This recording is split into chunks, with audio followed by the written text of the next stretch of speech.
చంపేసిందమ్మా.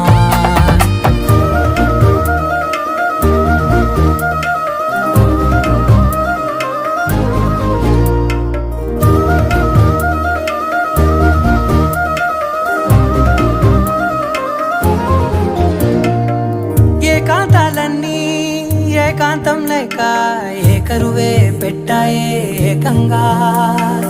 సంతోషాలన్నీ సెలవన్నది లేక మనతోనే కొలువయ్యే మొత్తంగా.